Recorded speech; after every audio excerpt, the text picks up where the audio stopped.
Bom, pessoal, eu preparei uma apresentação muito simples para a gente poder conversar hoje aqui. O tema que eu pensei em conversar foi sobre os mandatos da criação e a família da aliança, baseado aqui no livro que a gente tem trabalhado. O reverendo Ronaldo trabalhou com Redrica os 2 últimos domingos sobre família da aliança, que é um material do Gerhard van Groningen, né?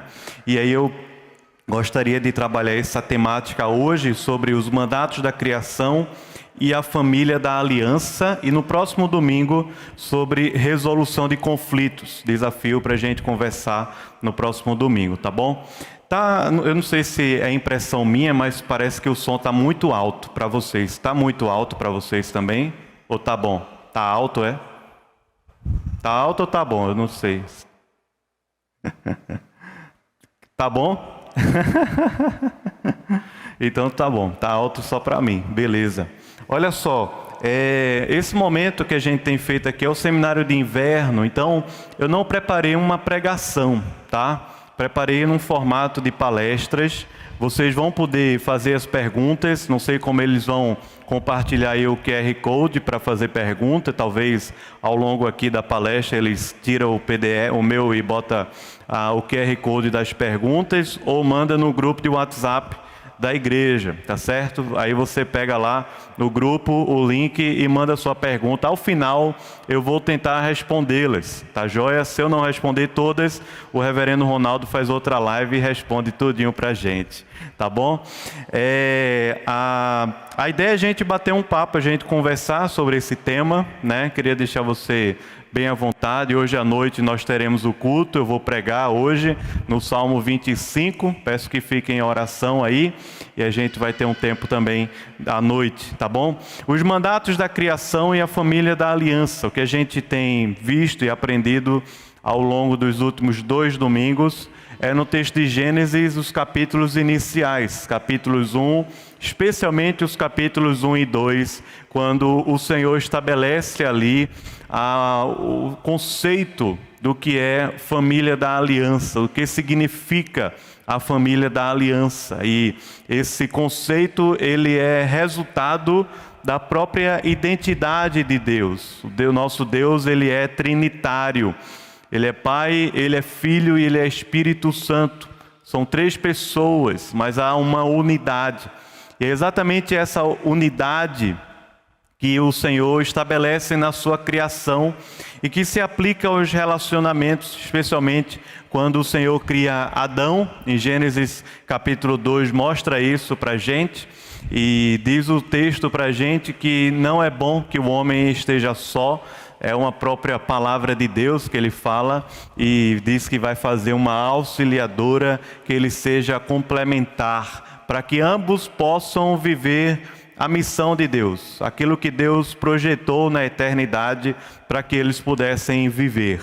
O homem e a mulher, ambos a imagem de Deus, ambos diante de Deus como ser humano, a imagem de Deus, macho e fêmea, como o texto diz para a gente. Ambos têm acesso a Deus, mas o Senhor deu a eles funções, papéis na sociedade. E esse texto de Gênesis capítulos 1 e 2 mostra para a gente, pelo menos, esses papéis em 3 esferas diferentes, que nós chamamos de mandatos, mandatos da criação. São as ordens, a missão, o papel, o que é que Deus chamou a gente para fazer. Ou seja, o fato de sermos imagem e semelhança de Deus, o fato de termos sido criados para a glória de Deus aqui na terra, implica que nós não fomos criados para viver em torno da gente mesmo, mas a gente foi criado para viver em torno de Deus e para a glória de Deus, com funções, com missões, com papéis para desenvolver aqui na terra em pelo menos 3 áreas diferentes. 3 áreas diferentes. São os mandatos da criação. São eles o mandato espiritual, o mandato social e o mandato cultural. Nós encontramos eles aqui em Gênesis, capítulos 1 e 2, e cremos que à medida que a palavra do Senhor vai sendo revelada para a gente, progressivamente, esses mandatos eles também vão se desenvolvendo. Dentro da revelação bíblica até o Apocalipse, nós podemos ver esses mandatos se desenvolvendo, abrindo outros leques de alcance que tem a ver com a nossa história hoje. Tem a ver com o nosso papel como família da aliança. Por que que Deus, quando criou o homem, disse da sua própria boca: não é bom que o homem esteja só? É interessante porque é a primeira vez que aparece na Bíblia essa expressão, não é bom. Até ali, o que nós encontramos é o próprio Deus afirmando sobre a criação: é bom, é bom, é bom. E viu Deus que isso era bom, até que ele viu que isso era muito bom.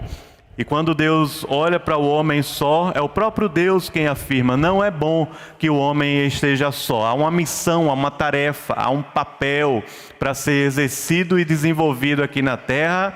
E aí o próprio Deus estabelece para Adão e Eva esses papéis. O que nós queremos ver hoje pela manhã é conhecer esses papéis um pouco no texto bíblico e quais as implicações possíveis que eles teriam para a nossa família hoje no século 21. Conhecer os papéis e quais são as implicações, pelo menos em algumas áreas mais práticas, que esses papéis teriam para a vida da gente. Eu vou tentar ser o mais prático possível. Eu não quero ser superficial, mas eu vou tentar ser o mais prático possível. Pode ser até que eu seja superficial nessa minha tentativa e você vai me perdoar, tá bom? Mas eu quero tentar ser prático e olhar para esse texto de forma bem prática e a gente poder também interagir com perguntas e ter um tempo assim de crescimento e de aprendizado aqui hoje pela manhã, tá joia? Queria fazer mais uma vez uma oração para a gente entrar de fato no material, pedindo ao Senhor que Ele nos ajude e nos auxilie aqui em nossas fraquezas. Vamos orar mais uma vez. Senhor, muito obrigado por este dia, por podermos estar juntos, para mais um tempo de aprendizado e de crescimento. Abençoa essa aula e abençoa, Pai, para que a gente possa aprender mais da Tua Palavra e quem sabe até ter caminhos, estruturas mudadas e transformadas na nossa vida. Nos ajuda em nossa fraqueza, nos instrui aqui essa manhã. Queremos submeter tudo ao Senhor e à Tua Palavra, pedindo a iluminação do Teu Espírito e a Tua graça. Em nome de Jesus. Amém. Amém. Bom, eu vou começar pelo mandato cultural. Tá bom? E eu tenho uma razão para isso. O que eu gosto de começar pelo mandato cultural é porque nós temos naturalmente em nós uma certa dicotomia entre aquilo que significa ser uma coisa espiritual e aquilo que significa ser uma coisa assim material ou palpável que nós temos aqui, por exemplo, no mundo e na cultura. Então eu gosto de começar pelo cultural, falar do social, dos relacionamentos e por último do espiritual, já para tentar desmistificar essa relação como se a nossa vida espiritual fosse totalmente desconectada das nossas relações aqui na Terra, como se a vida espiritual fosse algo assim distante, meio etéreo e que não tivesse a ver com uma realidade criada.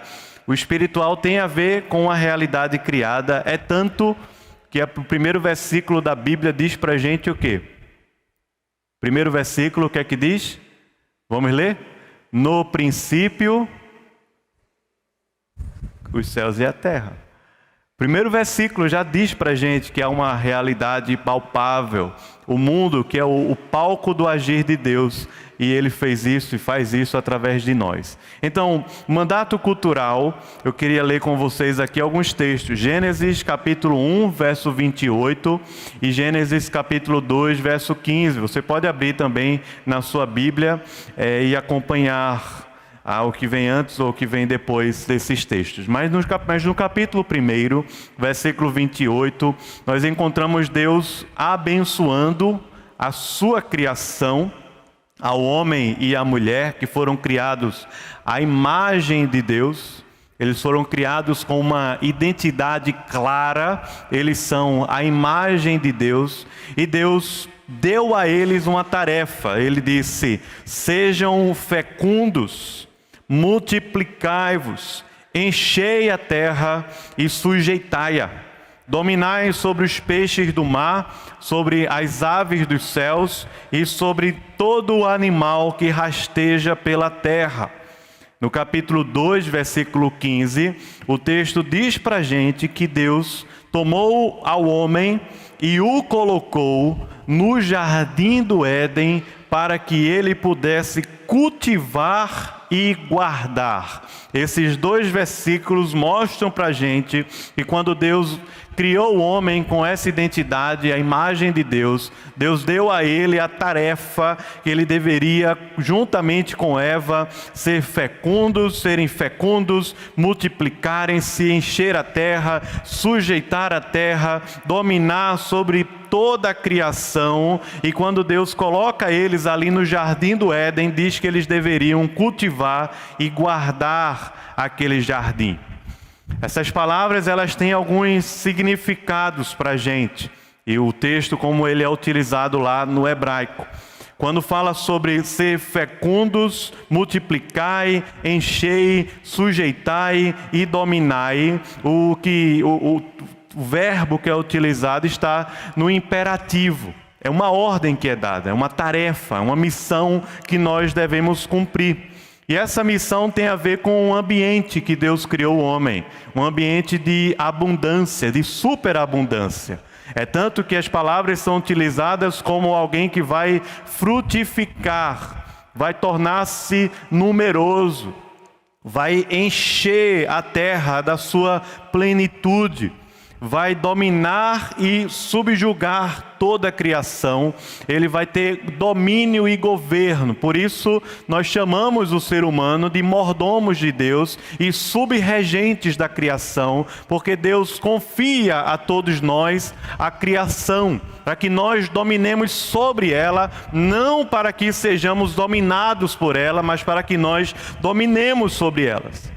Também no capítulo 2, quando aparece a ideia do cultivar e guardar. A palavra cultivar tem a ver com o desenvolvimento da cultura, do trabalho, do serviço, lavrar a terra. Foi assim que Deus criou a humanidade.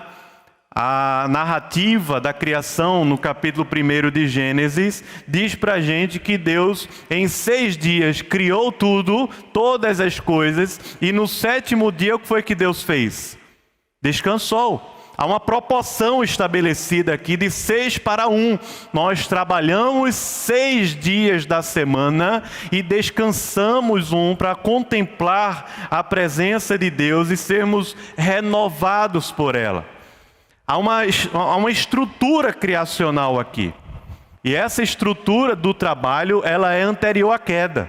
Ou seja, o trabalho não é fruto da queda. Nós não trabalhamos porque o mundo é caótico, nós não trabalhamos porque o mundo é um inferno, nós não trabalhamos por causa do pecado, nós trabalhamos porque Deus nos criou para o trabalho, para a vocação, para que durante 6 dias da semana a gente trabalhasse e apenas um dia a gente descansasse. Mas fala a verdade, qual concurso você escolheria para fazer? Aquele que trabalha 6 dias e descansa 1, ou que trabalha 1 dia e descansa 6? Claro que a gente queria trabalhar 1 dia e descansar 6, não? Ir para a praia. Um dia a gente vai para a praia, o outro dia vai para a academia, para dividir a vida, não ficar muito corrida. Outro dia a gente vai para a musculação, outro dia a gente grava vídeos no TikTok. Cada dia a gente faz uma coisa diferente, um dia a gente trabalha. O fato é que não. Deus criou 6 dias. 6 dias trabalhando, 6 dias desenvolvendo, 6 dias lavrando a terra, 6 dias desenvolvendo a vocação, 6 dias cumprindo a missão de Deus. Nós fomos feitos para isso. Nós somos a imagem de Deus e trabalhamos para a glória de Deus. Então Deus, ele faz as coisas acontecerem desse jeito. Mas tem um outro lado dessa história aqui. Nós também precisamos aprender a descansar. E Deus não fez apenas o domingo para o descanso. Deus também fez o sono para o descanso. Porque nós trabalhamos durante o dia, mas o nosso corpo ele precisa também dormir, descansar, na medida certa, proporcional ao nosso organismo, às nossas atividades. Nós descansamos, nós não somos umas máquinas, uns robôs, uns androides, nós não somos nada disso, nós somos gente, ser humano, de carne e osso, feito do barro. Então Deus estabeleceu que nós deveríamos trabalhar e desenvolver, dormir e descansar, e um dia na semana descansar e parar tudo. Porque tem duas coisas, tem duas faces dessa moeda aqui. A primeira é nós, com a preguiça, não queremos trabalhar e desenvolver durante a semana aquilo que Deus deu para a gente fazer em casa, na rua, com a família. A vida é trabalhosa, tudo dá trabalho, até descansar dá trabalho. Quem já tirou umas férias em família, umas férias aqui em família? Quem já tirou umas férias em família aqui? É uma bênção, a gente só faz descansar, não é isso? Ou volta, quem já tirou as férias e voltou mais cansado do que estava antes? Levanta a mão aí, todo mundo. Cheio de mala, cheio de roupa para lavar, a casa aquela bagunça, a poeira e tudo mais, e comida para fazer. Então, é difícil, até para descansar a gente trabalha. O descanso às vezes dá trabalho, né? Mas a gente volta às vezes com a mente renovada, com histórias para contar, é verdade. Mas a vida é cansativa, a gente acorda, come, já suja o prato. Lava o prato, no almoço já suja, vai ter que lavar de novo. Se quer comer, vai ter que... E por aí vai, tudo dá trabalho. Então, Deus criou a gente para isso. Nós temos uma missão. O desenvolvimento da vida faz parte do mandato cultural de Deus, nós desenvolvermos a história, desenvolvermos a vida. E é interessante aqui a gente entender também uma outra coisa. É que dentro dessa estrutura da criação, Deus não colocou o homem e a mulher no jardim do Éden apenas para preservarem o jardim do Éden. Porque a gente tem hoje uma ideia de sustentabilidade, de ecologia, de desenvolvimento sustentável, que muitas vezes foge um pouco do padrão criacional de Deus. Deus não colocou Adão e Eva no jardim do Éden para que eles guardassem o jardim do Éden numa redoma, para que aquilo ali não se perdesse nunca, não se destruísse nunca. Pelo contrário, Deus deu a Adão e Eva o jardim do Éden para que eles, a partir daquele lugar, pudessem expandir por toda a terra a sua criação, desenvolvendo a todas as áreas, fazendo crescer, desenvolver e alcançar outros patamares, inclusive tecnológicos, para a nossa vida. Então Deus não colocou Adão e Eva ali simplesmente para que eles guardassem ali como se fossem vigias e ninguém pode tocar. Não, pelo contrário. As palavras utilizadas aqui têm a ver, primeiro, esse cultivar com o trabalho, com o serviço, com o desenvolvimento. Mas tem uma outra palavra que é usada também com guardar, que tem a ver com a proteção e a manutenção. Esse é o padrão de sustentabilidade bíblica. O desenvolvimento e a manutenção, elas andam juntas na perspectiva de Deus, porque Deus criou um ambiente superabundante para que a gente pudesse trabalhar e desenvolver. E como Gênesis capítulo 2 mostra isso, justamente quando fala sobre o rio, ou os rios que saíam do jardim do Éden para a terra. O texto, quando fala no capítulo 2, versículos de 10 a 14, eles expressam para a gente esse ambiente de abundância que Deus colocou o homem.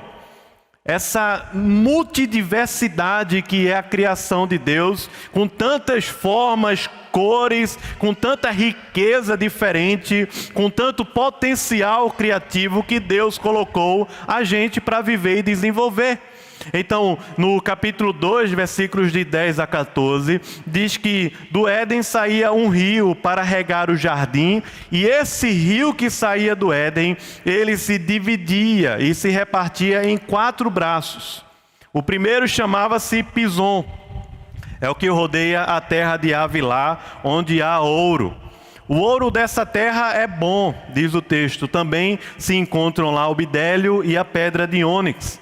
O segundo rio chama-se Guion, é o que circunda a terra de Cush.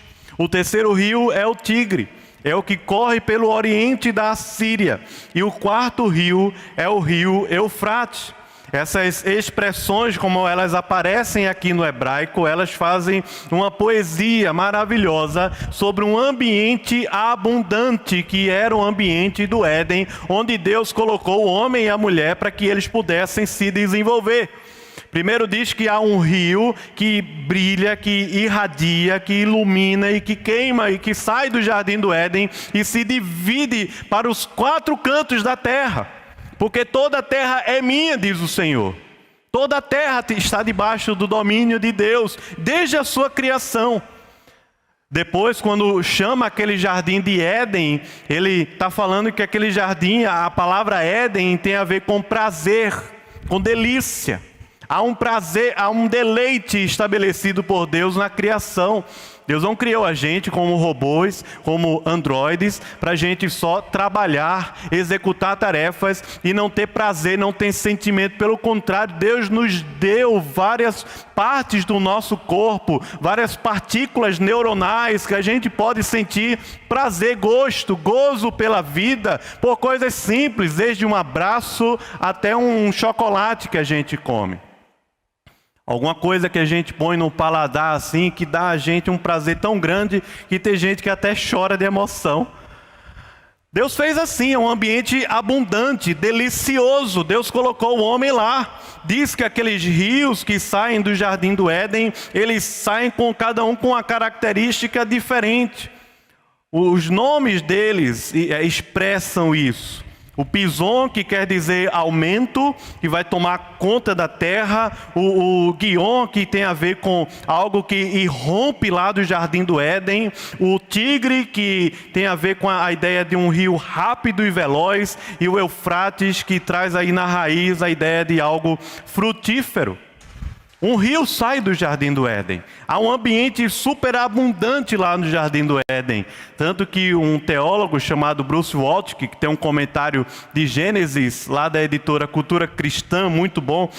Os comentários da Cultura Cristã são muito bons. E ele diz assim: o rio celestial, em distinção aos mananciais que fluíam da terra de fora do jardim, representa a disseminação da vida celestial.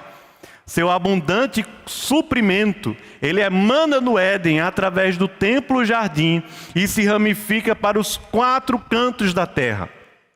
Provê alimento e cura.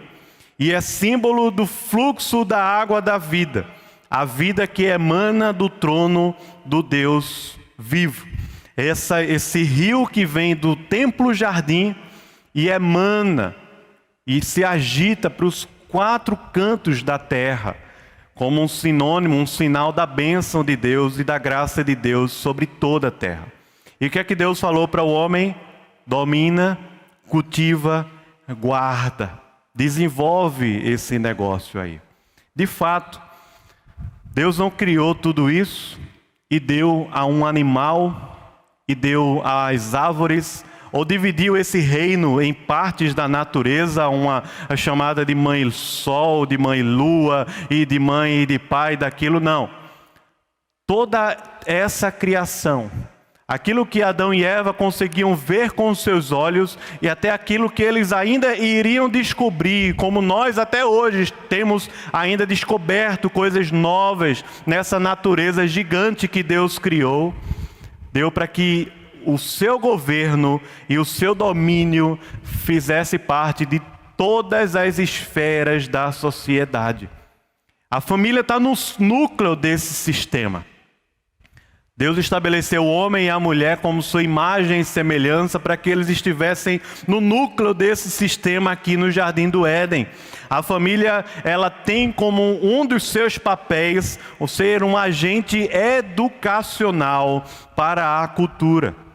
Ou seja, nós é quem formamos aos outros que são imagem de Deus, que Deus nos deu como filhos, nós é que os formamos para que eles dominem a terra e não para que eles sejam dominados pela terra. Essa ideia da soberania de Deus em todas as esferas é uma ideia muito comum nossa, na nossa teologia calvinista, especialmente na teologia neocalvinista holandesa, a quem eu cito aqui o primeiro-ministro da Holanda, ali no finalzinho do século XIX, Abraham Kuyper, um livrinho dele muito bom chamado Calvinismo. Quando o Abraham Kuyper, em uma série de palestras que ele deu na Universidade Americana, ele vai falar sobre o domínio de Deus, sobre todo o sistema da história e da vida humana. É tanto que ele diz na introdução que o calvinismo, a teologia calvinista, é um sistema de vida. Porque a nossa teologia bíblica e reformada, ela não fala apenas a respeito de uma estrutura espiritual, como eu falei no início, algo muito etéreo, não é apenas uma ponte para que você possa ir para o céu, mas a nossa teologia bíblica e reformada, ela conecta a nossa vida com todas as áreas que Deus criou. E Deus criou o trabalho, Deus criou a cultura, Deus criou todas as coisas para que a gente pudesse cultivar e guardar todas as áreas da sociedade. O que acontece é que nós vivemos após a queda e há algumas estruturas que influenciam a nossa mente. Nós entregamos nossos filhos para serem educados pela grande Babilônia.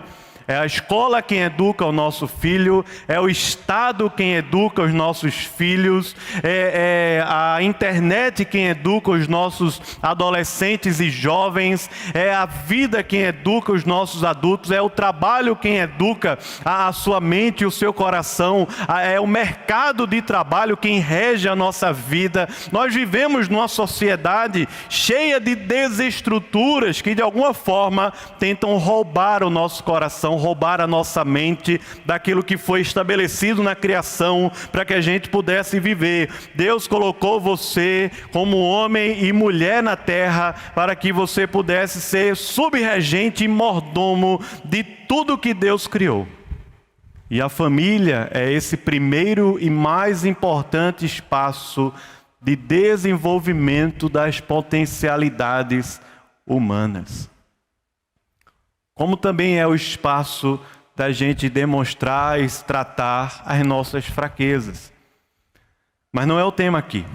O mandato cultural tem a ver com esse cumprimento do papel de Deus através do trabalho, da nossa tarefa na sociedade. Nós fomos criados para servir, para trabalhar, para dominar, para guardar todas as coisas. Desde o prato que a gente suja dentro de casa, até mesmo um software que vai fazer toda a diferença numa grande cidade como Recife. Desde um curativo que a gente pode fazer numa criança que caiu e ralou o joelho, até mesmo a uma descoberta científica que vai curar uma doença que até hoje ela é incurável. Deus fez assim. E a família é esse ambiente do desenvolvimento de todas as potencialidades. Eu trago um exemplo aqui, a educação financeira. Porque é o tema da moda, é um dos temas da moda. Como nós devemos administrar as nossas finanças. É o tempo todo se falando sobre isso. 2 anos atrás, Bolsa de Valores, Bitcoin, altcoin e um bocado de coin. Agora não, tesouro direto, poupança, guarda no colchão, compra uma terra, faz alguma coisa. Em 2 anos as coisas mudam completamente de uma hora para outra. E a gente está o tempo todo consumindo isso no mercado, é no YouTube, é na rede social, é no curso que você pagou, porque você assistiu 10 minutos, e quando deu 10 minutos daquele curso, ele botou para você uma proposta que agora o curso vale 3.500, mas você pode dividir em 18 vezes, e aí eu tenho que assistir esse negócio e faz aquele curso e forma a sua mentalidade a respeito das finanças, muitas vezes com os valores dos deuses. Do Deus chamado Mamon. A gente está servindo, acha que pode servir a Deus e as riquezas. E quando menos a gente está vivendo a vida como se o dinheiro fosse a grande mola propulsora do nosso sucesso e da nossa felicidade. Onde eu for ganhar mais, eu vou entrar. Onde o meu filho vai ganhar mais, ele vai entrar. A escola que vai preparar melhor o meu filho para aquele curso que dá mais dinheiro, ele vai fazer. A gente entrega a nossa vida, a nossa alma, o nosso coração e muitas vezes a nossa família a propostas financeiras muito facilmente. Educação financeira deve começar em casa. Porque o dinheiro é uma forma humana criada dentro da criatividade que Deus deu ao ser humano para administrar os bens e recursos que Deus colocou nessa natureza que foi criada por Ele e que deve ser vivida para a sua glória. Veja que a educação financeira na Bíblia, ela começa por um ponto muito simples e prático. Simples e prático. Dízimo. Primeiro ponto da conversa sobre a educação financeira é entregar ao Senhor 10% de todos os nossos rendimentos. Pode procurar qualquer coach de finanças aí, mas a Bíblia já fala sobre finanças há muito tempo. A família é esse ambiente do desenvolvimento, mas nós vivemos um mundo muito difícil. Ao nosso redor nós temos ídolos que de alguma forma tentam entrar na nossa casa, na nossa família e destruir a maneira como nós nos relacionamos com a criação. Os ídolos da sexualidade que entram na nossa casa para destruir aquilo que Deus criou. Foi Deus quem criou o sexo, foi Deus quem criou essa estrutura corporal, essas sensações que nós temos. Tudo isso foi criação de Deus, a bondade e graça de Deus. Mas de alguma forma, por causa da queda, o mundo cria coisas desvirtuadas. É o sexo antes do casamento. É a facilidade para a vida sexual sozinho. Você se supre a si mesmo através da pornografia. Você busca a sua autossatisfação como se isso fosse uma vida sexual. Nós vivemos nesse mundo que administra a cultura e os bens criados por Deus de uma forma totalmente equivocada. Isso tem a ver com o sexo, isso tem a ver com o mercado de trabalho. É interessante porque de vez em quando tem uma notícia na TV. O mercado de trabalho hoje acordou preguiçoso. O mercado de trabalho hoje acordou animado. O mercado de trabalho hoje acordou generoso. Parece que o mercado de trabalho é alguém, não é? É uma pessoa, está viva, tem alguma coisa para oferecer para a gente, enquanto que o mercado de trabalho não é nada a não ser uma coisa, uma estrutura humana, para que a gente, através dela, possa glorificar a Deus, refletir a glória de Deus.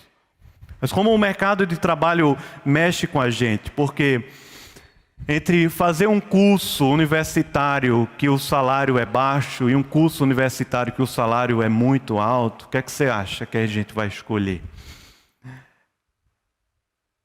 Entre se preparar para ser um discípulo de Cristo em várias áreas, em várias situações, em vários lugares dessa sociedade, inclusive dentro de casa, como uma boa mãe para os seus filhos, o que é que a gente vai escolher?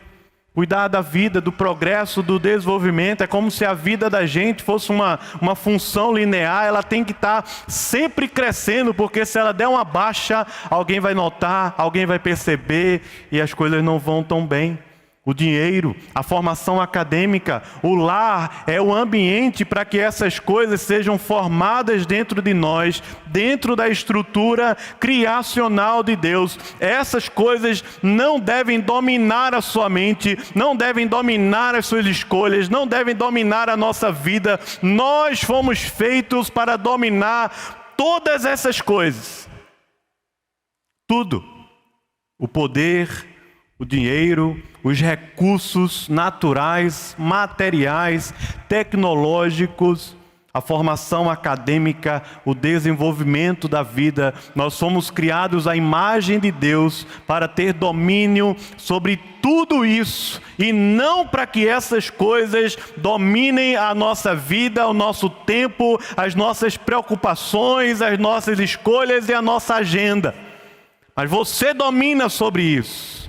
Para a glória de Deus, porque a glória de Deus se estabelece na terra não apenas através de uma coisa etérea, como a gente chama o mundo espiritual, mas a glória de Deus se estabelece na terra quando nós vivemos as coisas mais simples para a sua glória, para o seu louvor, como a Bíblia ensina para a gente. Simples. Ser família, ser amigo, ser irmão, desenvolver uma área da sociedade, trabalhar não para o ganho pessoal, entregar 10% ao Senhor como fé e confiança em Deus, porque não é o dinheiro que domina a nossa vida. E quando exercer poder sobre outros, como Paulo diz, de uma forma que nós somos exemplos, e não apenas dominadores, mas exemplos a serem imitados. É o mandato cultural. Isso tem a ver com a dona de casa, com o marido, com o jovem, com o adolescente que está estudando na escola, na universidade, está começando a estagiar ou até já conseguiu uma carteira assinada. Isso tem a ver com o marido, com a esposa. Isso tem a ver com a criança que está sendo educada desde cedo numa cultura familiar que precisa estar estabelecida e fincada nas bases que a palavra de Deus ensina para a gente. Deus fez você para dominar. E Deus deu para a gente uma terra superabundante. Multidiversa. Não é multiverso, mas é multidiversa. Uma multidiversidade de coisas e lugares e cores para que a gente possa desenvolver. O Gerhard von Groningen diz que a família da aliança deve entender que ela é o meio ordenado por Deus para trazer luz, sal e fermento à cultura contemporânea. Nós fazemos isso trabalhando, nos envolvendo com a sociedade. Somos luz do mundo, sal da terra e um pequeno fermento que é colocado para abençoar a nossa terra, a cultura, o mundo ao nosso redor. Isso significa que pais, apoiados por pastores, professores, conselheiros, saibam o que acontece no mundo. Ou seja, nós não somos seres desconexos, desconectados. A vida cristã não é um metaverso. A vida cristã é uma realidade que nós vivemos, é uma realidade criada, céu e terra.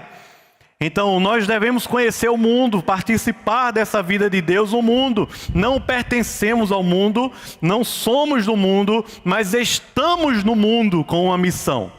Eles devem perceber a influência tremenda que o grupo traz.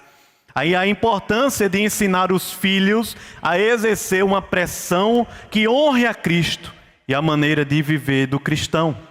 Devemos ensinar os filhos a serem influenciadores, não influenciados. A dominarem, não serem dominados. Ao invés de serem influenciados, eles devem exercer influência onde eles estiverem. Para que isso aconteça, as crianças devem ver isso acontecer na vida do seu pai e da sua mãe. E elas devem ser treinadas e disciplinadas para fazer o mesmo. Perceba como a família está no núcleo dessa relação. É claro que na igreja nós encontramos pessoas que não têm familiares cristãos. Inclusive foi assim a minha história também quando me converti adolescente. Mas a igreja se torna essa grande família, essa grande referência.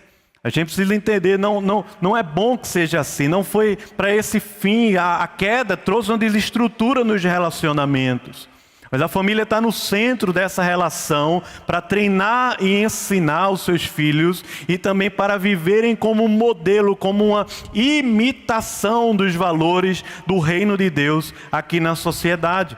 Então ele diz, pais, pastores, professores e conselheiros que proclamam uma maneira digna de viver em nosso mundo contemporâneo, não o fazem por sua própria autoridade.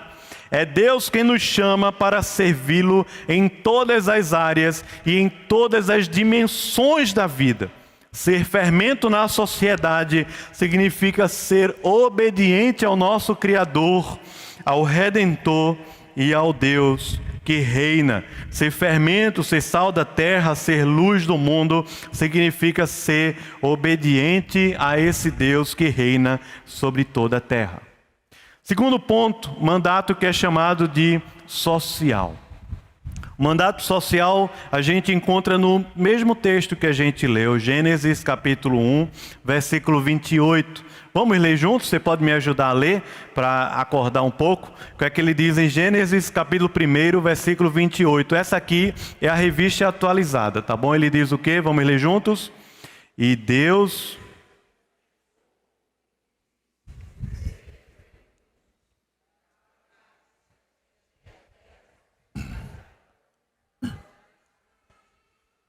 sobre as aves dos céus e sobre todo animal que rasteja pela terra. Gênesis 2:18, como falei no início, a primeira vez que o texto fala assim, não é bom. Não tinha pecado ainda, não tinha o mal ainda no mundo, mas Deus definiu isso como não sendo bom. Não é bom o ser humano viver sozinho. Não é bom para você viver isolado. Só, não é bom isso. Não há estrutura que isso seja bom. Então, Gênesis 2:18, Deus falou, não é bom que o homem esteja só. Presta bem atenção. Tanto homem como mulher são iguais em importância e pessoalidade. Nós aprendemos isso aqui nas semanas passadas. Pois foram feitos igualmente à imagem de Deus. Isso é bom a gente entender bem. Porque nós vivemos em um mundo que trata da submissão feminina como se fosse algo como superioridade e inferioridade. E não é essa a relação bíblica. Como se a submissão fosse ser menos importante ou menos a imagem de Deus. Não é essa a estrutura bíblica. Ambos são a imagem de Deus. Por isso devemos excluir qualquer tipo de sentimento de orgulho ou inferioridade ou qualquer ideia que um sexo é melhor ou pior do que o outro. A diferença não está na natureza, na identidade, mas há uma diferença no papel, na função. Deus criou o homem e a mulher com papéis e responsabilidades diferentes. É tanto que Deus diz ao homem, dominai e guardai. É tanto que Deus diz ao homem para ele dar nome aos animais. É tanto que Deus cria a mulher com o papel de ser auxiliadora na missão que Deus deu ao homem. Isso não diminui, são papéis, são responsabilidades diferentes. É tanto que após, ou melhor, durante a queda, Satanás... em Gênesis capítulo 3, já inverte essa relação, procurando a mulher para liderar o diálogo. Enquanto que Deus vai ao encontro deles após a queda, chamando o homem à responsabilidade. A conversa é com o homem. Lá na frente, no Novo Testamento, o apóstolo Paulo, quando escreveu a Timóteo, diz que a mulher tem como uma das missões primordiais e mais belas nessa terra, a maternidade. O gerar filhos dentro delas e criá-los, desenvolvê-los para a glória de Deus. São papéis e responsabilidades diferentes. Mas isso não tem a ver com a nossa identidade. A gente precisa entender isso, por quê? Porque nós estamos dentro de uma sociedade que olha para os relacionamentos e para a vida muito mais pelo crivo da igualdade. A palavra da vez, a Revolução Francesa, trouxe essa mentalidade para o mundo iluminista e pós-iluminista. Os ideais da Revolução Francesa, dentre os quais a própria igualdade. E nós levamos essa igualdade até ao máximo, arrancamos dela o máximo que ela pode dar, para que ela possa valer na sociedade, mas ela tem limites, tem falhas, tem brechas e tem fraquezas. Porque a estrutura da própria Trindade, do próprio ser de Deus, a ontologia de Deus, o próprio ser de Deus, não é baseado em uma estrutura de igualdade, mas em uma estrutura de unidade. E quando Deus cria o mundo, Ele imprime no mundo não uma estrutura de igualdade, pelo contrário, o que nós temos é uma vasta diversidade, mas Ele imprime no mundo uma estrutura de unidade.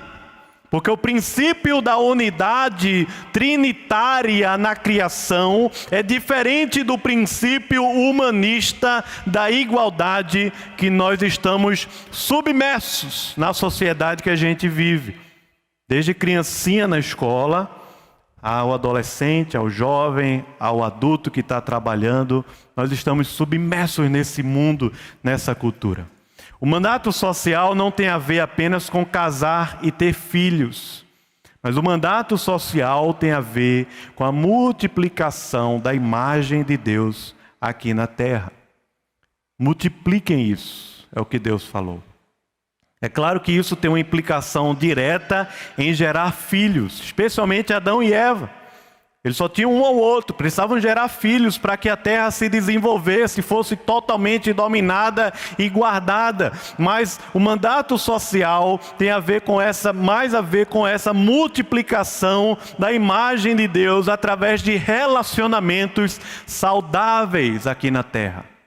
Entre marido e esposa e marido, pais e filhos, filhos e pais, uns com os outros, irmãos, e no mundo que nós vivemos também com não crentes, incrédulos ao nosso redor. Há uma estrutura relacional. Deus não fez a gente para ser uma ilha. Deus não fez o homem ou a mulher para ser uma ilha, mas Deus nos fez como seres relacionais aqui no mundo. Relacionais. O mandato social tem a ver com isso, com essa multiplicação da imagem de Deus. Jesus chama isso de discipulado, e quando a grande comissão, Jesus fala, vão lá e façam discípulos de todas as nações. É como se houvesse ali uma aplicação cristocêntrica do reino de Deus a essas ordens criacionais, ou seja, vão e façam discípulos em todos os lugares da terra, dominem e guardem toda a terra, multiplicando a imagem de Deus uns com os outros. É muito mais importante que o seu filho e a sua filha, que os nossos filhos, sejam a imagem de Deus, do que eles serem parecidos com os influenciadores do Instagram e do TikTok.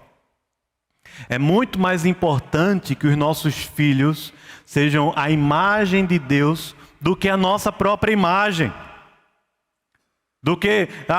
É muito mais importante que eles aprendam a cultura do reino de Deus do que a nossa própria cultura familiar. É muito mais importante que o lar seja um ambiente da multiplicação da graça e da imagem de Deus uns aos outros do que simplesmente uma cultura rígida, familiar, uma história familiar que não tem nem 100 anos ou 200 anos da sua família, do seu sobrenome. Há uma cultura do reino, há uma multiplicação da imagem de Deus, e isso tem a ver com esse cultivo de relacionamentos saudáveis. O lar é um lugar do cultivo de relacionamentos saudáveis, onde há uma unidade de amor, onde há uma manifestação amorosa de relacionamentos entre cônjuges, entre filhos, e que se expande aos vizinhos que moram ao nosso redor, aos amigos que vêm nos visitar. O lar é esse ambiente de graça e de amor. Você pode estar ouvindo isso e dizendo, minha casa está um inferno, é uma briga, é uma confusão, nada pode estar fora do lugar, qualquer coisa é briga, é um barulho, é um inferno. É verdade, a gente vive num mundo caótico e muitas vezes o caos está lá dentro da casa da gente, mas não é bom que seja assim. Não é bom. Quando eu era criança em um lar não cristão, era um inferno, era uma luta, era uma crise, não tinha ambiente de paz, mas não é bom que seja assim. O lar é esse lugar do refúgio. Uma vez eu conversava com um rapaz, divorciando da esposa, que passou um ano e meio, rodando pela cidade de carro, porque não queria ir para casa. Não queria voltar para casa, porque a casa para ele representava um inferno, uma bagunça, não queria lidar com pessoas, não queria ver aquelas pessoas dentro da casa dele. Estava rodando pela cidade do Recife, até que todo mundo dormisse, e ele pudesse chegar em casa numa hora que está todo mundo dormindo, e agora ele está sozinho. Tem pecado ali em todos os lados. Tem pecados e desestruturas em todos os lados. Mas o fato é que não é bom que seja assim. O lar é esse ambiente de acolhimento, de refúgio. É esse lugar que nós sentimos o refrigério. É o lugar que nós estamos seguros. O marido faz isso para a esposa faz isso para o marido. Ambos fazem isso para os filhos. De tal forma que os amigos dos filhos querem ir para lá. Querem viver lá, querem estar dentro desse ambiente de respeito e cuidado mútuo.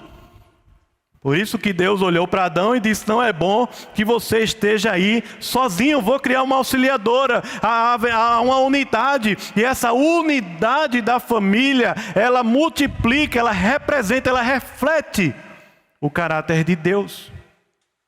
Um espaço de respeito e cuidado mútuo. É o nosso lar.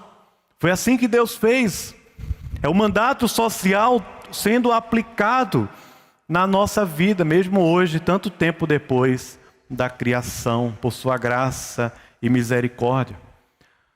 Deus nos fez seres relacionais que conversam, falam, agem, expressam em palavras, sentimentos, sensações, tocam um no outro. A gente precisa aprender a falar, conversar, dialogar. A gente precisa aprender que nem tudo que a gente quer dizer a gente fala, porque muitas vezes nós usamos palavras erradas e ferimos pessoas. O marido fere a esposa fere o marido, muitas vezes os pais ferem os filhos ferem os pais. Mas o lar é esse ambiente de diálogo, de tal maneira que até quando há feridas, elas podem ser tratadas através do perdão e da reconciliação. O lar é o ambiente da conversa, o espaço da mesa, quando nós sentamos uns com os outros e podemos conversar e interagir com palavras, com afeto, com carinho, com orientações, debaixo da palavra e da oração, é claro. É um mandato social que Deus colocou para a gente viver. Isso se aplica porque nós somos seres humanos, nós temos amigos, nós temos colegas, nós nos relacionamos no mundo com pessoas que não conhecem a Cristo ainda, nós temos família. Seja você casado ou não casado, todos nós fazemos parte de uma família.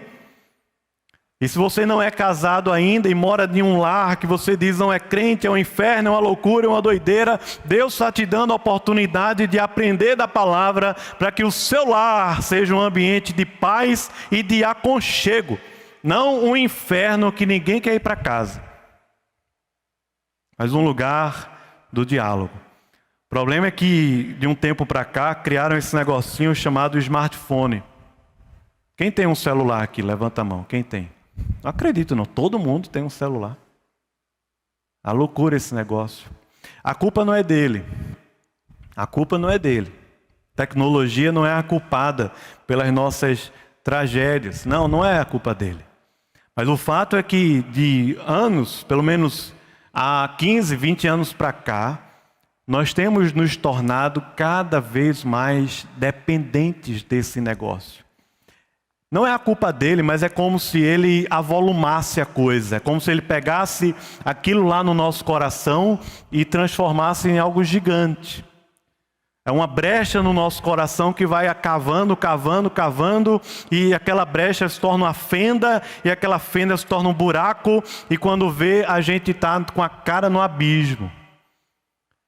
Os smartphones têm atrapalhado bastante a conversa, o diálogo.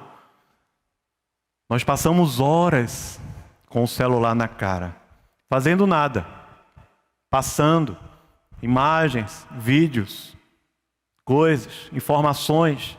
Nós temos diariamente muito mais informações do que a nossa mente consegue captar. Muito mais. Muito mais imagens do que a nossa mente consegue guardar. Nós nos tornamos dependentes desse negócio. Lá dentro tem tudo, tem banco, tem rede social de conversa, de vídeo, de imagem, de tudo isso junto, de fofoca, de informação, de esporte, de vaquejada, tem tudo lá dentro. Tem jogos, vários tipos de jogos. Tem aplicativos que a gente pode ver até as estrelas lá no céu e tudo mais, a ver os ônibus, o avião, pegar um Uber, a mobilidade urbana, tem tudo lá dentro. Feira, comida. E até o iFood se utiliza de e-mails baixos para nos seduzir, né? Você já levou uma cantada do iFood no seu celular? Chegou uma mensagem do iFood: ei, tô com saudade, né? Vai ficar aí com fome? Não lembra de mim? Parece um inimigo, né? Ficar mandando coisa. Ou então a OLX manda uma mensagem para você: e aí, tem nada não para vender? Desapega. Então, o celular faz parte da nossa vida, da nossa história. A gente vive dependente desse negócio e tem faltado diálogo na sociedade, está faltando aquela conversa ao redor da mesa, até porque nós, hoje em dia, não temos nem tempo de sentar na mesa com a família. Quando sentamos, cada um está com o celular na mão, cuidando da vida dos outros. Não conseguimos mais olhar nos olhos, não lembra nem de orar. Porque às vezes a gente está orando, mas alguém está orando, mas está ali, mexendo no celular e atualizando e vendo alguma coisa e tudo mais. Nós nos tornamos dependentes disso. As telas têm destruído muitas vezes os nossos relacionamentos na nossa casa. Eu não sou tão velho assim como o reverendo Ronaldo, mas eu me lembro, quando eu era criança, na minha casa só tinha uma TV. Uma TV na sala. Quem é dessa época aqui? Só tinha uma TV na sala. A gente não é tão velho assim não, peraí. Tu também? Não acredito. Mas vocês são crentes, é diferente. Só tinha uma TV. E a gente reunia, eu, minha mãe, minha avó, para assistir TV na sala, né? Não tinha controle. Aí o mais novo tinha que ir na TV, mudar o canal. Até que depois de um tempo pegou um empréstimo no banco e comprou uma TV nova. Então, tá lá, tem que ir lá mudar o canal da TV. Todo domingo nós assistíamos juntos os programas do Silvio Santos. Domingo inteiro. Silvio Santos. Até hoje eu gosto. No dia que o Silvio Santos morrer, vai ser difícil. É uma memória afetiva que eu tenho da minha infância, porque quando eu era criança, eu acho que a minha casa só tinha paz quando o Silvio Santos estava na TV. Era um momento que ninguém brigava. Impressionante. Eu acho que é uma memória afetiva minha, assim, o Silvio Santos. De vez em quando eu chego em casa, dia de domingo, depois do culto, pregação, eu dou sempre uma olhadinha no Silvio. Nos gols do Brasileirão e no Silvio. Então, mas eu estava falando isso, não sei porquê. A gente só tinha uma TV em casa. Uma TV. Todo mundo assistia a mesma coisa. Aí se popularizou a TV. Ficou mais barata, tela plana. Agora uma TV no quarto, uma TV no quarto do outro. Às vezes você chega na casa, tem uma TV no quarto dos pais, dos filhos. Cada um tem uma TV diferente. Cada um antigamente só tinha um celular, um telefone da família. Estava lá o telefone. Quer falar com a família, está lá o telefone.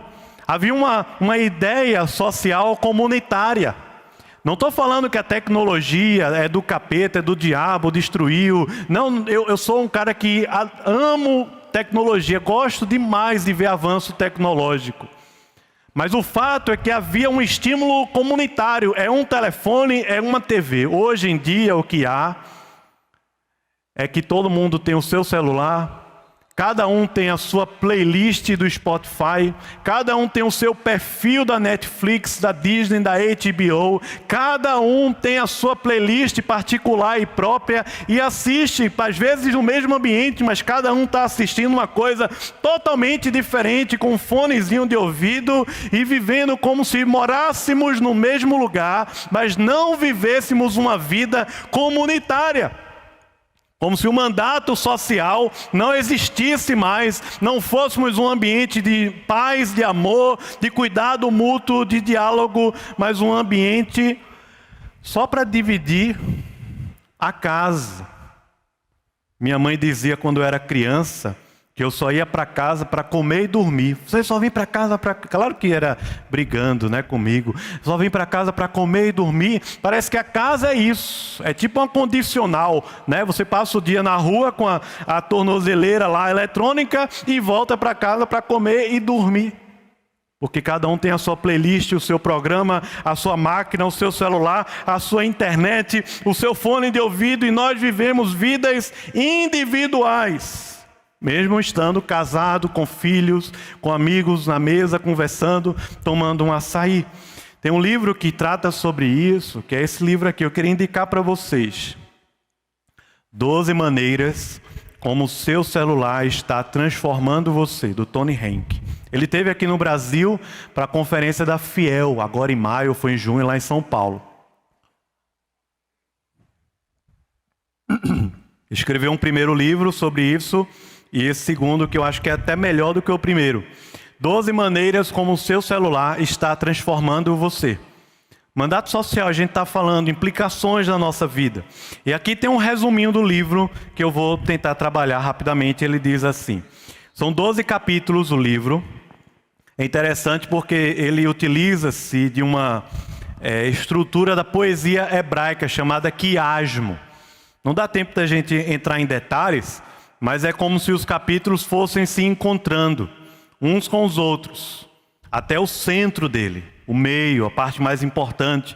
Então o capítulo 1 se encontra com o 12, o 2 com o 11, o 3 com o 10 e por aí vai. Então ele, no capítulo 1 e no 12, né? Vou tentar ler para vocês, que aí está pequeno. Ele diz assim: advertir contra as 12 maneiras como nossos celulares estão nos transformando e minando a nossa saúde espiritual. Nossos telefones amplificam nossa dependência de distrações. Capítulo 1. Nenhum de nós conseguiu, eu tenho quase certeza disso. Talvez aqui desse auditório, 5% no máximo conseguiu estar sentado aqui 1 hora me ouvindo sem mexer no celular. Eu também não conseguiria, por isso que eu estou falando, não estou julgando ninguém não. A gente o tempo todo tem uma distração. Quer ver um exemplo? Veja só. Cancela do teu celular, tira os aplicativos de WhatsApp, Instagram, tira tudo. Não tem nada para fazer no celular mais. Não tem WhatsApp, não tem Instagram, não tem TikTok, não tem Twitter, não tem Facebook. Tem mais nada para fazer o que no celular? Ligar, ele às vezes nem liga mais. Você vai ver, você tirou tudo. Mas de repente você vai tirar o celular do seu bolso e da sua bolsa várias vezes por dia, simplesmente para abrir e procurar o aplicativo, ele não está lá. Viciou, a sua mente programou esse comportamento, esse hábito. Programou. Sabe por que eu estou falando isso? Porque eu já fiz isso, já aconteceu comigo. Programou. Eita, não está não. Nossos telefones amplificam a nossa dependência de distrações, fragmentando assim a nossa percepção de lugar no tempo. 2. Nossos telefones nos impelem a evadir os limites da encarnação. A vida é no metaverso. E assim fazem com que tratemos uns aos outros de forma áspera. Porque é muito melhor lidar com as pessoas virtualmente do que no pessoal. Está atrapalhando. Parece que as pessoas agora estão atrapalhando umas às outras. E as pessoas do celular não. 3. Nossos telefones alimentam nosso desejo por aprovação imediata, prometendo nos proteger contra o medo de estar perdendo alguma coisa. O medo de estar perdendo a notícia, perdendo o momento que está acontecendo, é uma fobia. Então, nomezinho para isso. 4. Nossos telefones minam as nossas principais habilidades literárias. E por causa de nossa falta de disciplina, tornam cada vez mais difícil identificar o sentido último das coisas. Eles amplificam as distrações e atrapalham você de ser um bom estudioso na área que Deus chamou você para ser. Até da Bíblia. Que você lê a Bíblia, mas tem um celular distraindo, uma mensagem, uma notificação. Às vezes até o gatinho chamado Tom, que manda uma mensagem para você na hora que você está lendo a Bíblia. Estou com fome. Eita, o Tom está com fome. Amplifica a distração. A gente perde o poder de concentrar para ler. Os nossos neurônios é como se eles tivessem agora o tempo todo a necessidade de serem atrapalhados. A gente está ficando menos inteligente com isso. Quinto, eu acho, não sei. Nossos telefones nos oferecem um buffet de mídia produzida e tentando-nos a nos deleitar com vícios visuais. É por isso que a galera descobriu aquele negócio no Instagram que rola o dedinho. Rola o dedinho assim, uma novidade. Rola o dedinho assim, uma novidade. Rola o dedinho assim, uma novidade. É da mesma forma, é como se ele ativasse em nós os mesmos hormônios, as mesmas sensações de alguém que é viciado em droga. Tá lá, se rola o dedinho, uma novidade.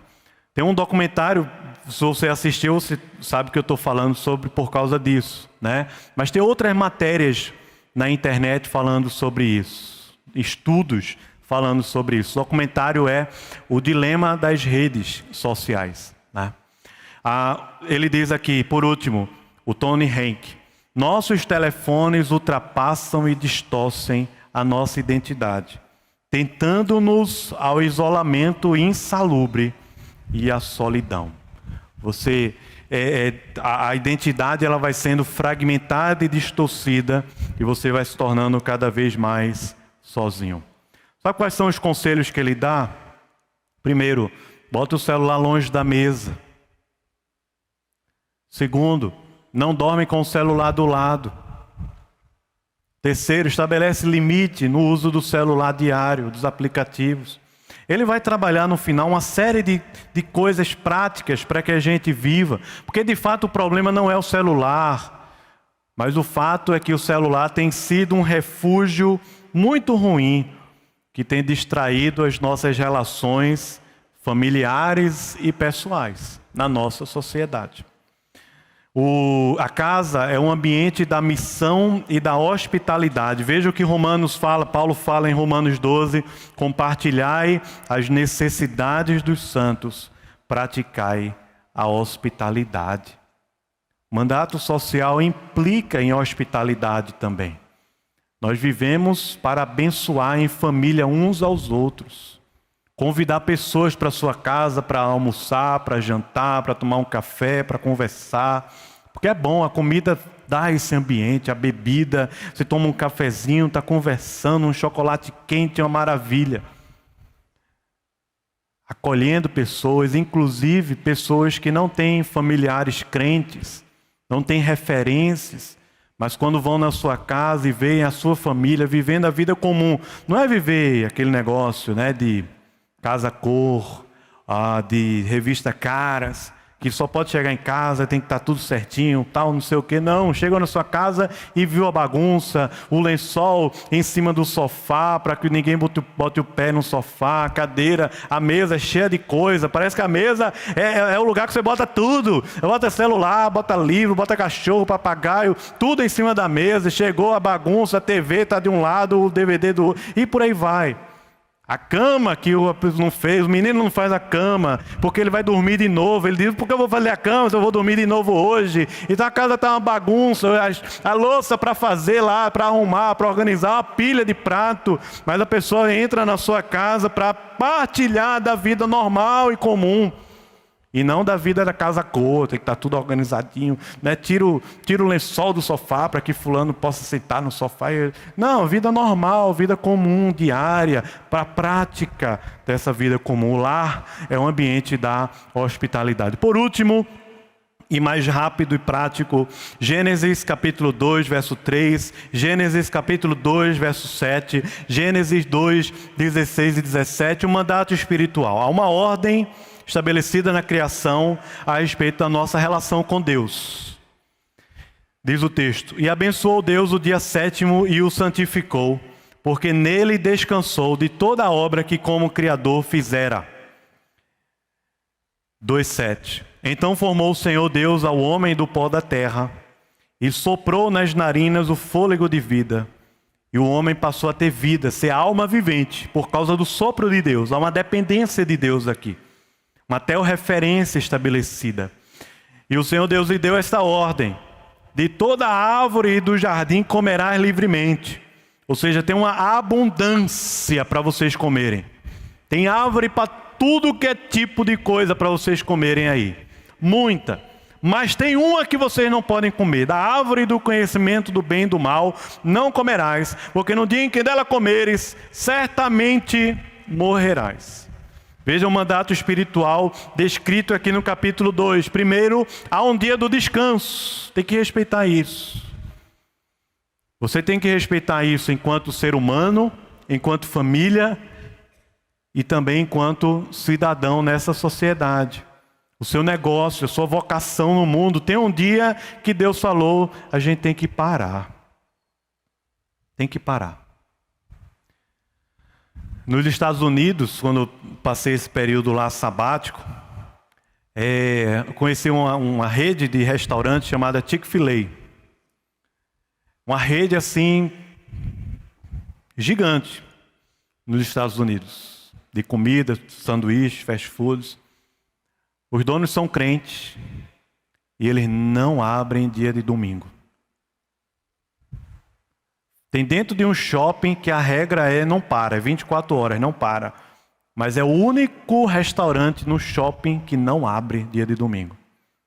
Os donos são crentes, investem em missões pelo mundo.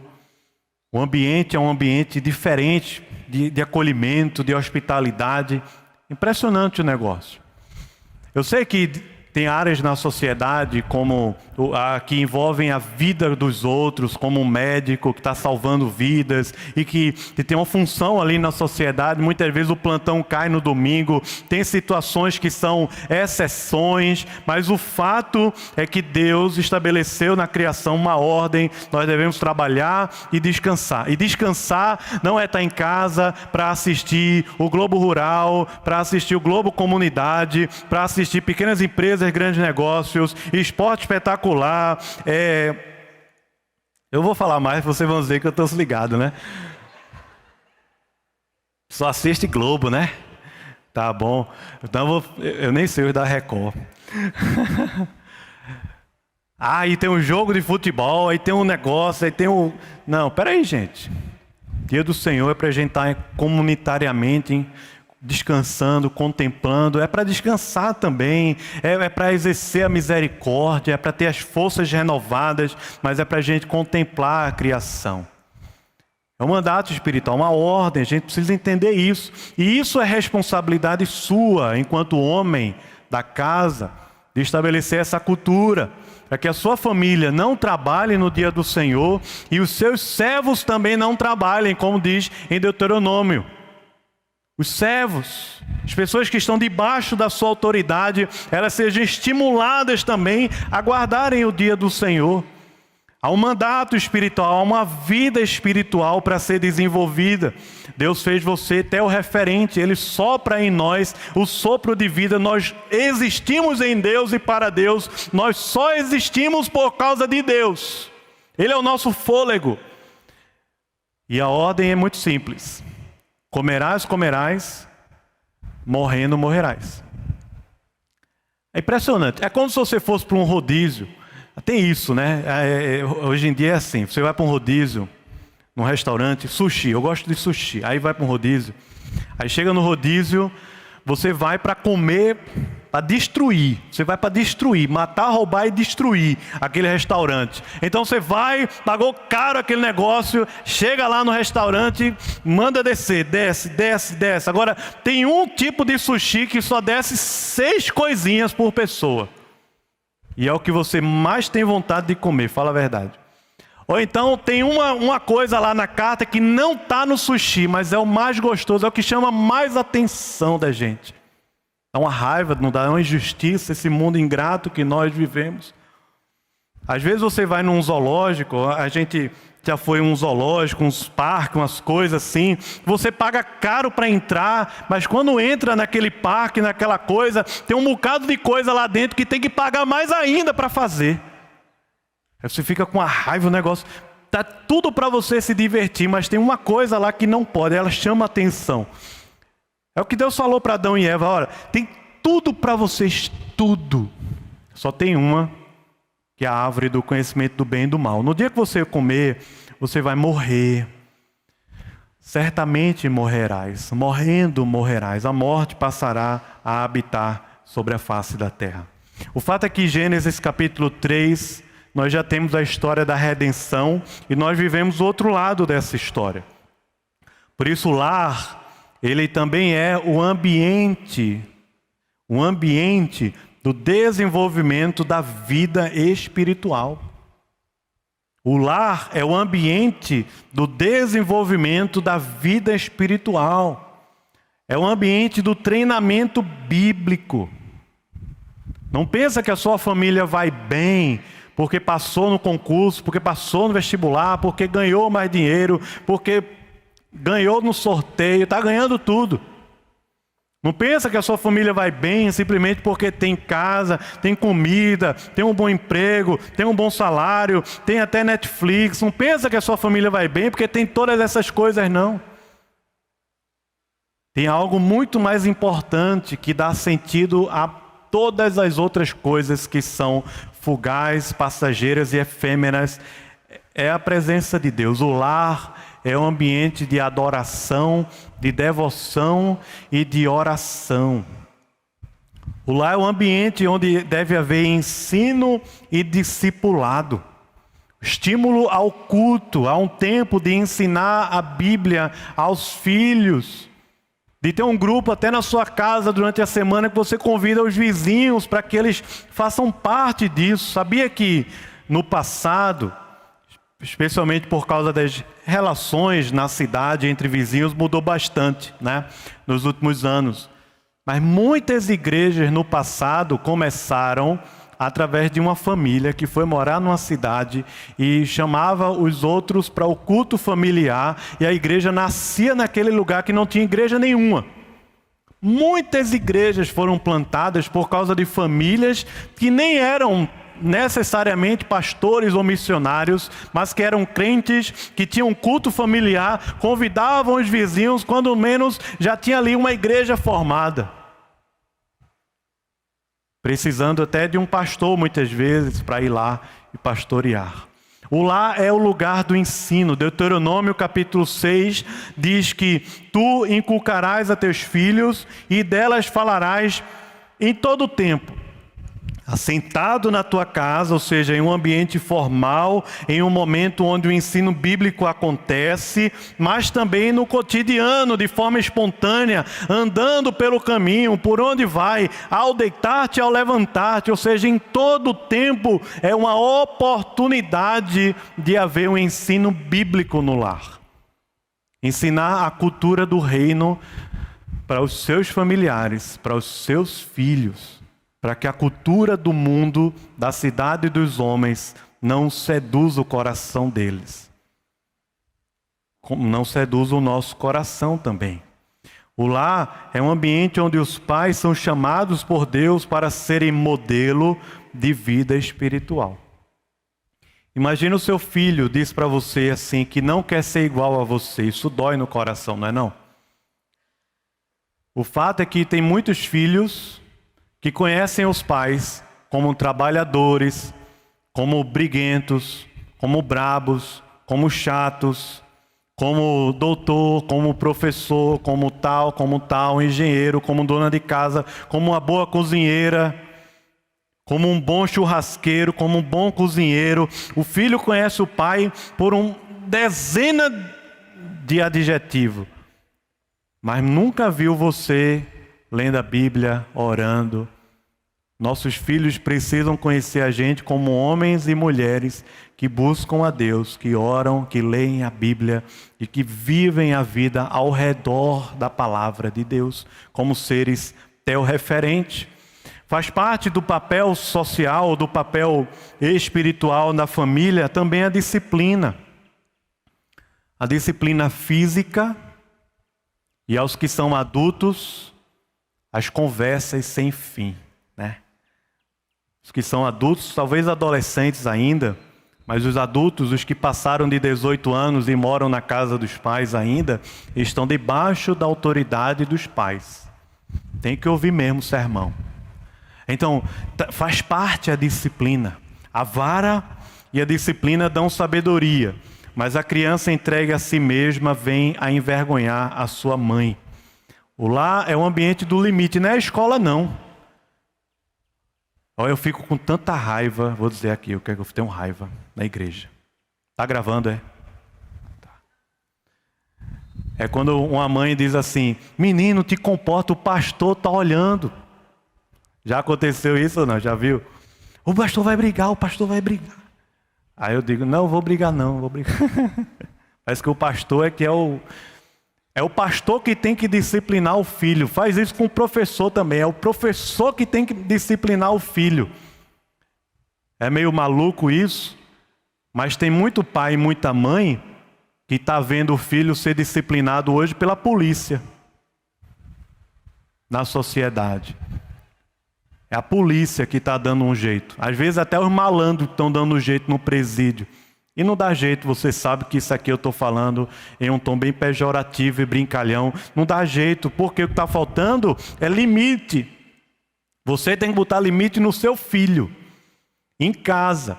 Mesmo se o seu filho tem nasceu com alguma dificuldade cognitiva, motora, alguma coisa, você agora vai super protegê-lo. Não é isso que a Bíblia ensina. Ou porque você agora é mais velho e teve filho mais velho e não sabe porque ele não pode. Não tem nada disso que a Bíblia ensina. O pai e a mãe devem impor aos seus filhos limites e dar a eles um ambiente de equilíbrio emocional para que eles sejam pessoas adultas.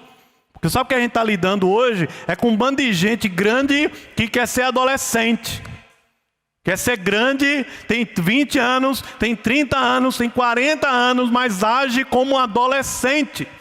É um fenômeno sociológico chamado hoje de adultescência. É um menino grande, é uma moça grande, mas não consegue assumir responsabilidade. Quando chega no mercado de trabalho e leva um tranca do chefe, volta para casa porque não aguenta. Pede demissão, desiste, não tem estrutura para lidar com a vida como ela é. Porque não encontrou no seu lar um ambiente de equilíbrio emocional e de amadurecimento para serem pessoas adultas e maduras. Porque ser adulto não é somente tirar carteira de motorista, terminar uma faculdade. Ser adulto tem a ver com maturidade. Enfrentar sofrimento, uma noite escura da alma, depressões muitas vezes, crises, desemprego, enfrentar tranca, injustiça, gente que está falando mal de você. Tem que enfrentar a vida. E nós como pais temos a responsabilidade, desde pequeno, através da vara, da disciplina com os nossos filhos, dos limites ao nosso filho, de deixá-lo até apanhar muitas vezes, até cair, machucar um pouquinho, para que ele entenda que a vida tem um pouco de alegria, mas tem um pouco de sofrimento também. É muito bom quando a gente pega uma criancinha no colo e joga para cima e ela acaba de rir e desce, você joga de novo e ela diz de novo, você fica fazendo aquele crossfit maravilhoso. É massa! Mas às vezes a criança tem que cair no chão, ralar o joelho e ficar chorando um bocado. Faz parte. Às vezes tem até que quebrar um osso. Não é obrigatório não, viu gente? Eu nunca quebrei um osso, estou aqui. E trelei muito. Mas tem que sofrer um pouquinho. Tem que sofrer um pouquinho. O lar é esse ambiente. A família da aliança é marcada pelo amor a Deus e pelo amor à sua palavra. Mandatos cultural, social e espiritual. Ian Provén, ele diz que a grande comissão, ou seja, o discipulado e a vocação da igreja, existe para chamar as pessoas de volta ao mandato criacional. Ou seja, nós ainda estamos debaixo dessas esferas da cultura, dos relacionamentos e da espiritualidade prática da nossa vida. Disciplina, desenvolvimento, maturidade para abençoarmos essa terra que nós vivemos aqui. É isso que eu queria trabalhar com os irmãos. Espero que tenha sido proveitoso de alguma forma. Fico aqui à disposição se houve perguntas que vão mandar para mim. A gente ainda tem um tempinho. Está chegando aqui um bocado de pergunta. Tá joia? Você vai mandar no link aí, né? Não vai poder fazer. Mas tem umas perguntas aqui. Deixa eu ver se eu vou conseguir responder. Eu vou pedir ao reverendo Ronaldo para fazer uma live. Diz assim. Joia. Qual a real importância da igreja como instituição no cumprimento dos mandatos? Foi essa pergunta aqui, certo? Muito boa essa pergunta.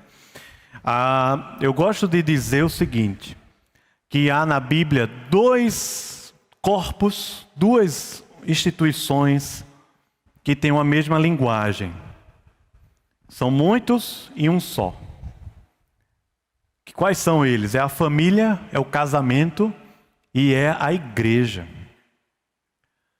Porque muitas vezes as pessoas fazem parte da igreja, mas não têm famílias cristãs. Muitas vezes é a esposa que se converte, muitas vezes é o marido que se converte, é o filho que se converte. Não tem uma família. É legal a gente falar sobre família. Você pode pensar, mas lá em casa é diferente. Eu sei que é diferente. Mas Deus está te dando a oportunidade de aprender para fazer diferente também no futuro. Agora, a igreja é esse lugar da unidade. Ou seja, Deus imprimiu no casamento a sua pessoa. Ambos se tornam uma só carne. Gênesis capítulo 2. 18 a 24, né? O marido e a mulher se tornam ali uma só carne. Mas ele também fala para a igreja. Jesus orando, em João capítulo 17, na oração sacerdotal, ele diz assim que eles são um. E ele fala, assim como nós o somos. Ou seja, ele se referindo ao Pai. Ele diz, assim como nós o somos. Vocês também são, eles são uma só coisa. Então a igreja também é a esfera da sociedade para viver os mandatos da criação, à medida que vive a sua vocação, mandato cultural, o evangelismo, o discipulado e os relacionamentos saudáveis uns aos outros, mandato social, e à medida que também se conectam a Deus pelo evangelho, o mandato espiritual. A redenção agindo na nossa vida. A igreja é sim esse corpo e essa esfera dos mandatos acontecerem para que a gente, enquanto família de Deus, possamos abençoar essa terra aqui. Tá claro? Outra pergunta que apareceu aqui, eu vou escolher para não ficar grande. Deixa eu ver aqui. Pergunta aqui, ó. De uma criança. Ela disse assim: por que todo mundo descansa no dia do Senhor e o pastor trabalha?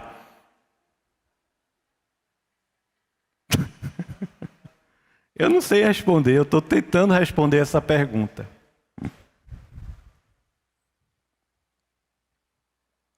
O fato é que no dia do Senhor, todos nós que estamos servindo aqui, estamos exercendo um ofício também. A gente, para pregar, estuda, se esmera durante a semana. Às vezes até o domingo é um dia bastante cansativo, é verdade. Mas quando o pastor está trabalhando na igreja no domingo, ele está oferecendo aquilo como um culto ao Senhor. Um culto a Deus. É um serviço a Deus. Como todos nós que estamos, um tocando, o outro ajeitando a câmera, o outro, os diáconos trabalhando bastante para manter isso aqui organizado. Todos nós trabalhamos uns com os outros para que a edificação aconteça, para que o culto aconteça. Mas tem uma verdade nessa pergunta que precisa ser respeitada. O pastor também precisa aprender a descansar. E às vezes o domingo não é esse dia que ele consegue descansar. Então a gente precisa aprender e a igreja precisa respeitar quando o pastor está de férias, precisa descansar, está em dia de folga, precisa descansar e muitas vezes aprender a fazer isso não é fácil. Mas foi uma pergunta difícil essa. Muito boa. O cristão que tem a possibilidade de trabalhar de segunda a sexta, quando surgir um emprego que também tenha que trabalhar nos domingos, ele pode aceitar simplesmente para ganhar mais e abrir mão do dia do Senhor. Eu vou dizer a você, irmão, como diz 1 Coríntios, capítulo 6, às vezes as coisas são lícitas, mas não convém.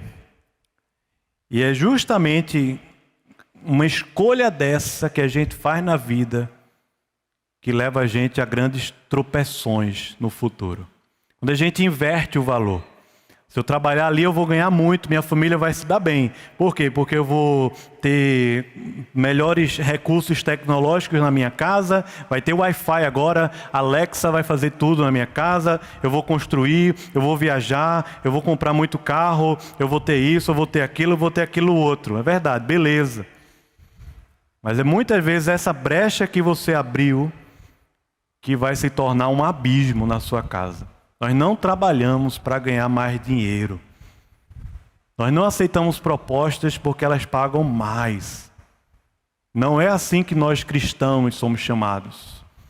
Mas quando nós abrimos mão de dinheiro por causa dos valores da palavra de Deus, posso dizer, irmãos, o Senhor se torna a nossa grande recompensa. Não vou dizer para os irmãos assim, Deus vai recompensar, né? Porque aí você fica vindo para a igreja na expectativa de achar uma bolsa de dinheiro na frente da igreja. Não é isso não. Mas Deus se torna uma grande recompensa. Mas eu acredito que há situações de exceção, momentos na história, mas não é a cultura do reino. A cultura do reino, a cultura do povo de Deus é trabalhar 6 dias e descansar 1. E esse 1 é o domingo. O dia que o Senhor ressuscitou. É o domingo. É o dia do Senhor. Amém. Até aqui tá bom. Vamos orar? Vamos orar ao Senhor. Depois eu tenho alguns avisos para dar. E aí a gente fica encerrado e pode conversar também por aqui. Senhor, muito obrigado por esse tempo. Obrigado podermos aprender da Tua Palavra, pensar sobre a nossa vida, refletir sobre situações na nossa casa. E eu te peço que se há famílias aqui que estão quebradas, que estão sem se falar direito, que estão cheios de confusão, cheios de demanda, que esses temas levantados, eles não sirvam para colocar lenha na fogueira, mas sirvam como reconciliação, reconstrução. Que o almoço de hoje seja um momento de orar, de rever questões e reajustar. Ajuda-nos a termos em nossa igreja famílias saudáveis, que se relacionam bem com o Senhor, uns com os outros e também com a cultura, dominando e guardando o Senhor. Nos ajuda, Pai, a caminharmos em direção a essa maturidade, para que sejamos uma bênção aqui na terra. Nos abençoa ainda ao longo desse dia, o dia do Senhor. Em nome de Jesus. Amém.